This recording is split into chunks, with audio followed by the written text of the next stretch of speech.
Hello friends, welcome to my channel.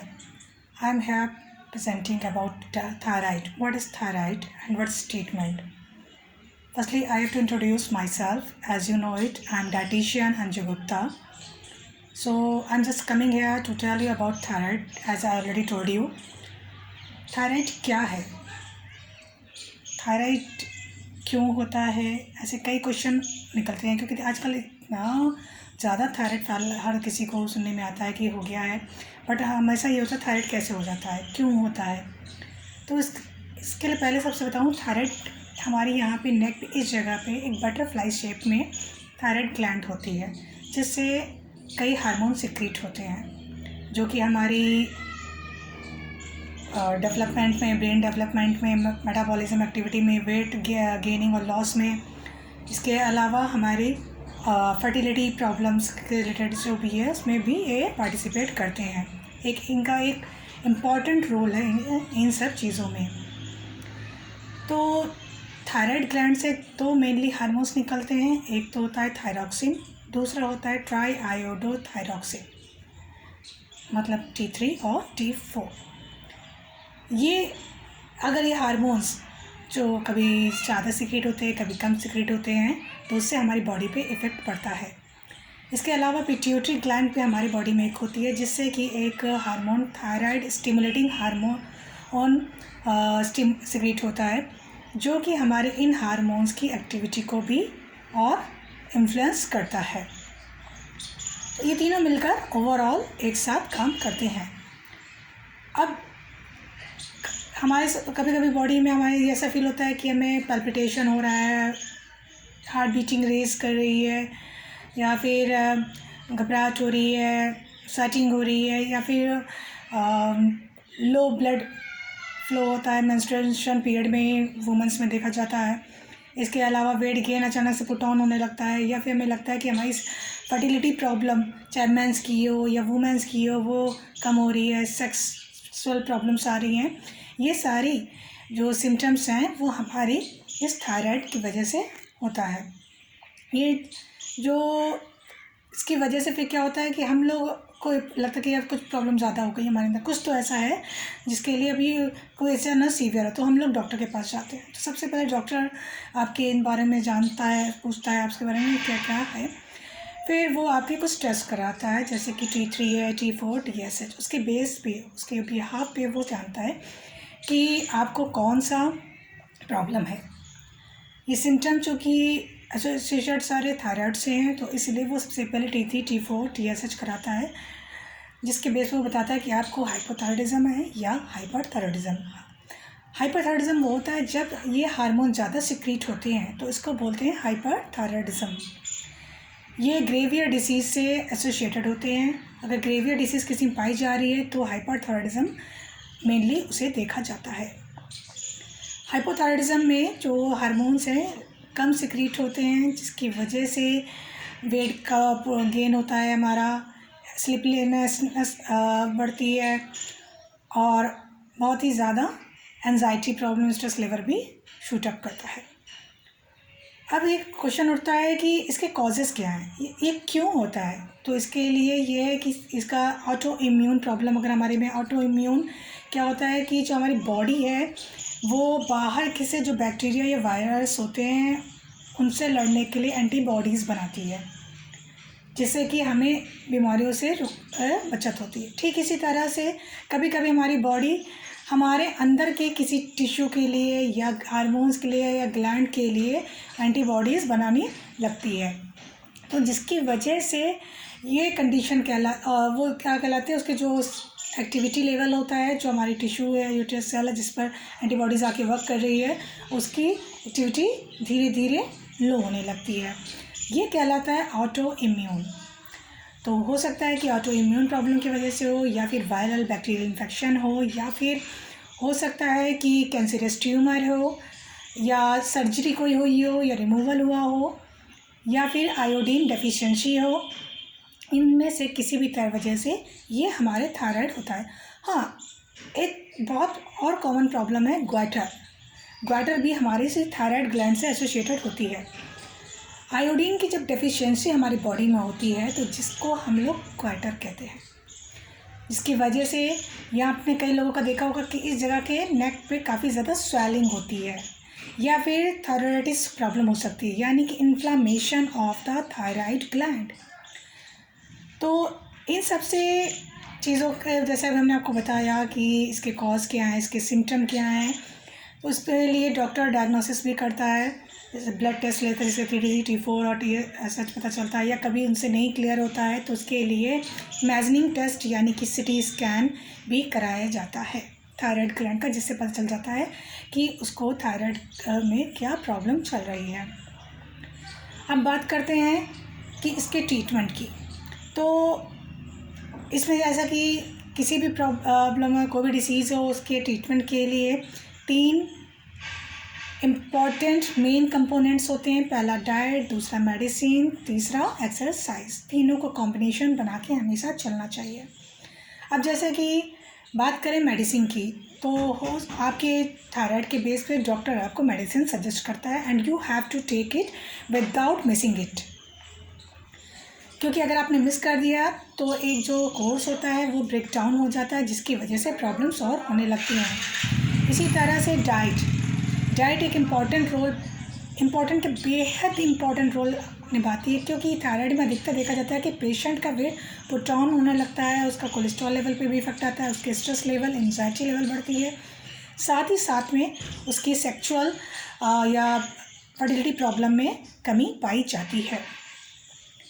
तो इन सब चीज़ों के लिए ध्यान रखना था कि पहले डाइट में 2 पार्ट में हम करते हैं कि कौन से ऐसे फूड हैं जो हमें खाने चाहिए और कौन से ऐसे फूड है जो हमें नहीं खाने चाहिए। बात करते हैं पहले ना खाने वालों की। तो which food should be avoided, we have to come to know as we know it कि एज डॉक्टर सजेस्ट दैट कि हाँ आप ये मत खाइए, वो मत खाइए, पर क्यों नहीं खाना चाहिए, इसका भी एक रीज़न होता है। अब जैसे बात करें क्रूसीफेरस ग्रुप की वेजिटेबल्स की, जिसमें कि कॉलीफ्लावर, कैबेज, ब्रोकली ये आते हैं, तो इनमें एक सब्सटेंस पाया जाता है जिसको कहते हैं ग्वाइट्रिन। यस, आपने सही सुना, ग्वाइट्रिन जो कि थायराइड ग्लैंड से सिक्रीट होने वाले हार्मोन्स को एक्टिविटी को स्टिमुलेट करता है, जिसकी वजह से ये सारी प्रॉब्लम्स हमारे अंदर भी बढ़ने लगती हैं ज़्यादा, अगर ये सिम्टम इनमें से कुछ भी पाए जाते हैं तो इसलिए हमें इन क्रूसीफेरस वेजिटेबल्स को अवॉइड करना चाहिए। We should avoid it specially in raw form. हाँ, अगर आप चाहें तो उसे अच्छे से वेल कुक्ड फॉर्म में खा सकते हैं, बट कोशिश करिए अवॉइड ही करने की। इसके अलावा बात करें सोया जैसा कि आप लोग जानते हैं, सोयाबीन, सोया क्रंचेस, ठीक है, या सोया मिल्क हो गया, इन सब चीज़ों को भी अवॉइड करना चाहिए, क्योंकि जो सोया है ये भी हमारी थायराइड ग्लैंड की एसोसिएटेड जो हार्मोन हैं उनकी एक्टिविटी को स्टिमुलेट करते हैं, इसलिए इसको भी हमें अवॉइड करना चाहिए। अब इसमें बात करते हैं कि और क्या नहीं खाना चाहिए, तो थोड़ा सा सॉल्ट का इंटेक को कम कर दीजिए, क्योंकि ये भी आगे प्रॉब्लम करता है। हाँ, और जब भी आप फ्रूट्स खाने बैठे या फिर वेजिटेबल, उस पर भी ध्यान देना चाहिए कि इस पर क्या ध्यान देना चाहिए। तो diet should be emphasize only on more vegetables, high fibre diet, fluids including fruits and high quantity of beans और लेग्यूम्स। इसके अलावा अब बात करें क्या ऐसी चीज़ें हैं जिनको हमें ज़्यादा खाना चाहिए, जिसकी वजह से हमारी थायराइड जल्द से जल्द ख़त्म हो जाए या ठीक हो जाए, कंट्रोल हो जाए।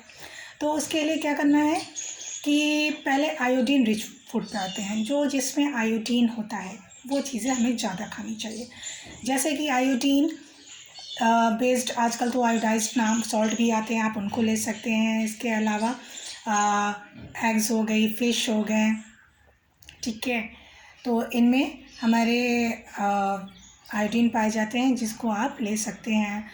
मिल्क ले सकते हैं, डेयरी प्रोडक्ट्स ले सकते हैं लाइक कर्ड, कर्ड में एक हाईएस्ट क्वांटिटी ऑफ आयोडीन पाया जाता है।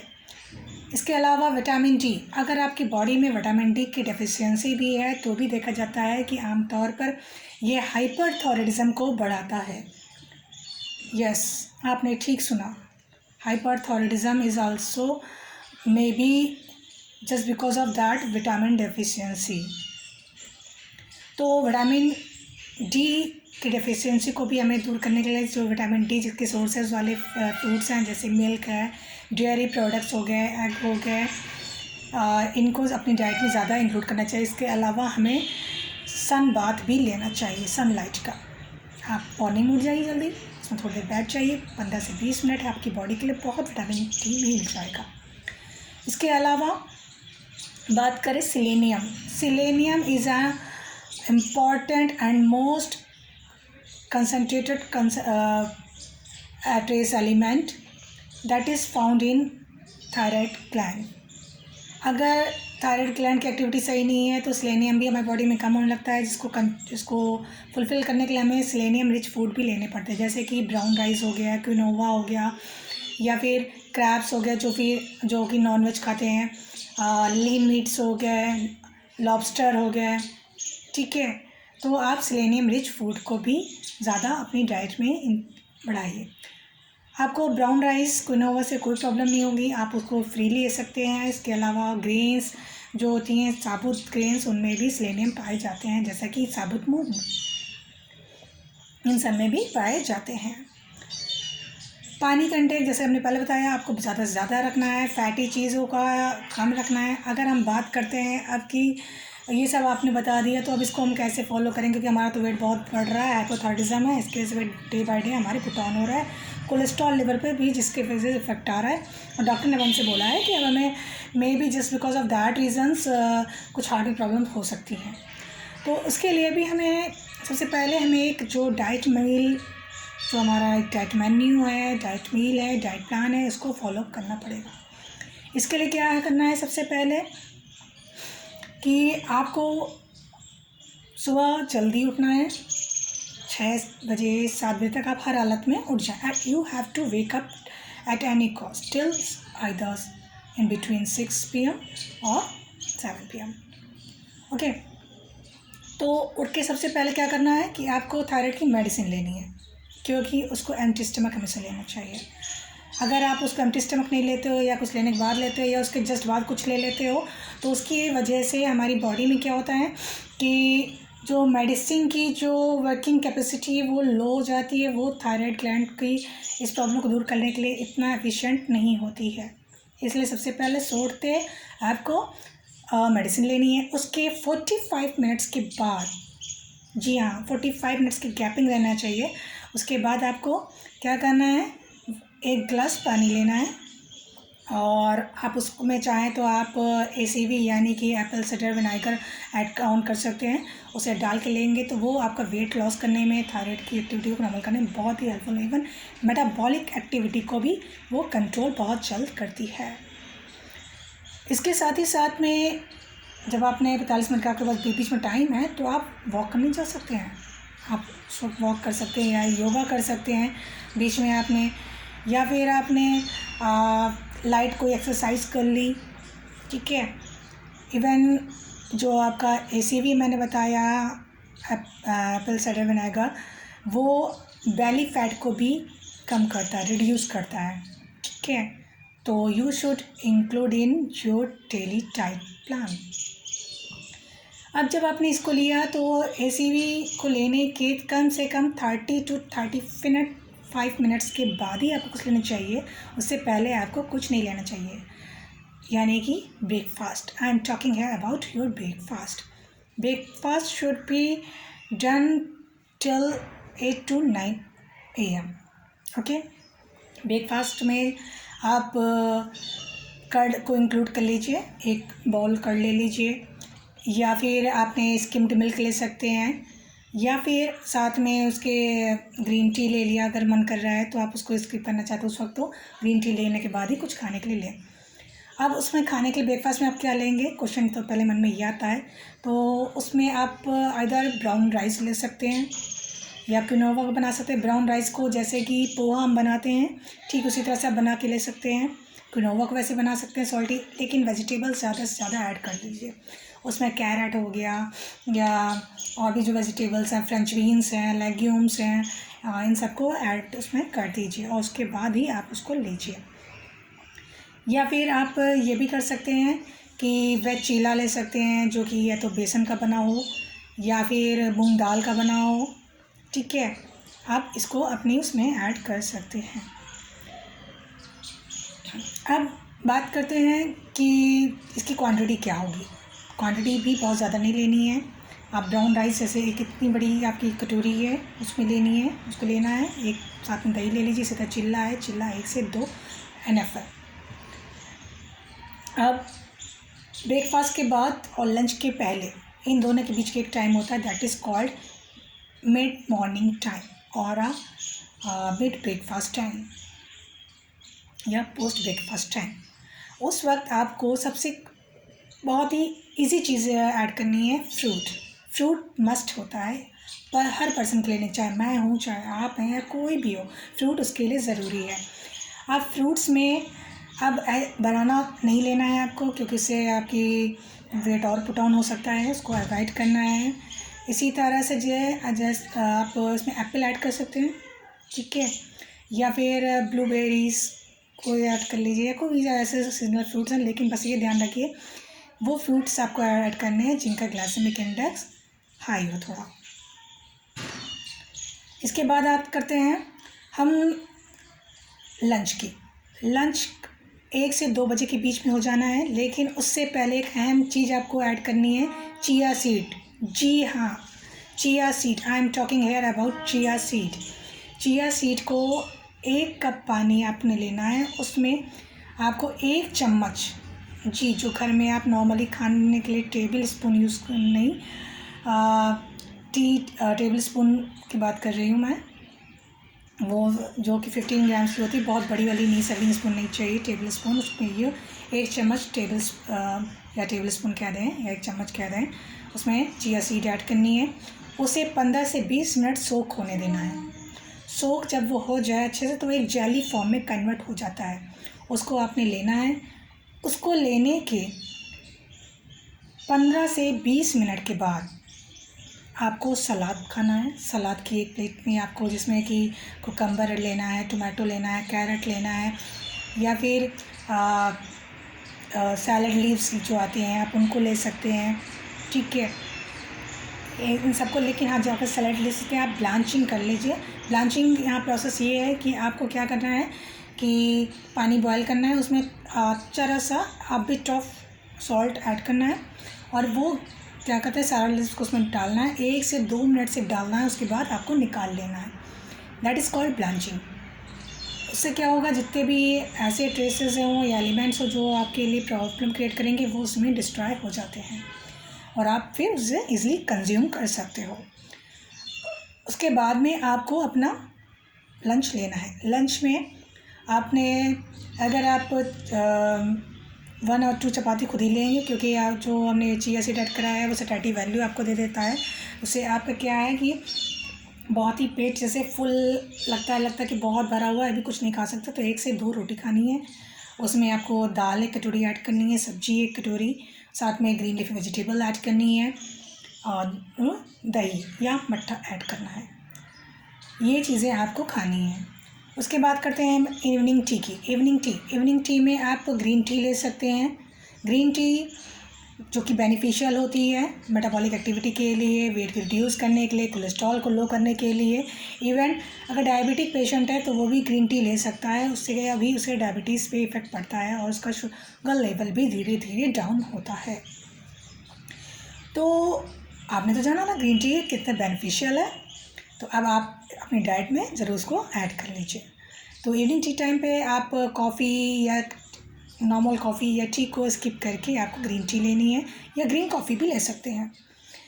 साथ में उसके आपको सवाल उठेगा आप क्या लेना चाहिए, कैसे टी लें। तो उस वक्त आपको 2 वॉलनट लेना है, क्योंकि walnut is fulfil of selenium, तो वॉलनट लेने हैं।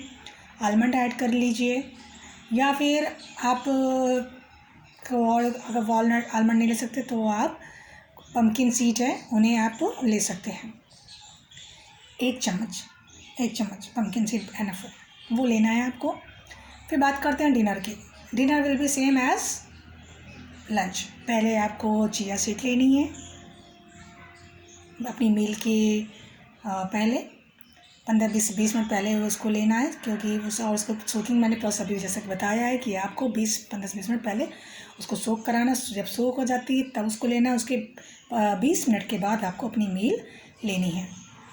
फिर पोस्ट डिनर में भी आप ग्रीन टी लेकर ही सोएं, या ग्रीन टी ले लें, या फिर आप क्या कहते हैं जीरा वाटर ले सकते हैं। ठीक है, अब जीरा वाटर कैसे बनाएंगे? क्या किया आपने, 1 गिलास पानी लिया, उसको बॉयल करने के चढ़ा दिया, उसमें थोड़ा सा जीरा ऐड कर दिया और 1 चम्मच जीरा। उसको इतना बॉयल करना है कि वो हाफ गिलास में कन्वर्ट हो जाए। जब वो कन्वर्ट हो जाता है तो उसको ठंडा करके या फिर हल्का गर्म पे आपको पीना है। पी के ही उसको आपको जल्द से जल्द सो जाना है। और हाँ, रात का डिनर 8 बजे तक हो जाना चाहिए। या बहुत ज़्यादा आपको लेट लगता है कि नहीं हो सकता है, मेरा ऐसा रूटीन है, नहीं चेंज हो सकता, तो 8:30, but not maximum of that time. Okay, और सोने का टाइम भी बहुत जल्दी होना चाहिए, 10 से 11 के बीच में आप सो जाइए। और जैसे कि मैंने आपको बताया है कि आपको सुबह योगा करना चाहिए, एक्सरसाइज करना चाहिए। ठीक इसी तरह से जब आप मील को ले लेते हैं अपनी, उसके आधे घंटे के बाद आपको वॉक या योगा भी आप कर सकते हो। फिर से उसमें कोई भी प्रॉब्लम नहीं है, बल्कि वो फ़ायदेमंद है, क्योंकि आपकी बॉडी हीटअप होती है, जिससे कि एनर्जी हमारी जल्दी बर्न होती है। क्योंकि जो थायराइड पेशेंट होता है उनकी एनर्जी जो है जल्दी बर्न नहीं होती है, due to less activity of these hormones. Okay, तो हम नॉर्मल पर्सन की अगर हम कुछ खा रहे हैं, चल फिर रहे हैं, कुछ भी कर रहे हैं, तो बर्न होने लगती है, बट आप लोग की नहीं होती, थायराइड पेशेंट की नहीं होती है। तो उसके लिए क्या है कि उन्हें बर्न करानी पड़ती है। तो उसके लिए उन्हें अपनी एक्सरसाइज और डाइट पर ध्यान रखना ज़रूरी है। एक बात ध्यान रखिएगा कि फैटी चीज़ें आपको कम से कम लेनी है, ज़्यादा इंक्लूड नहीं करनी है।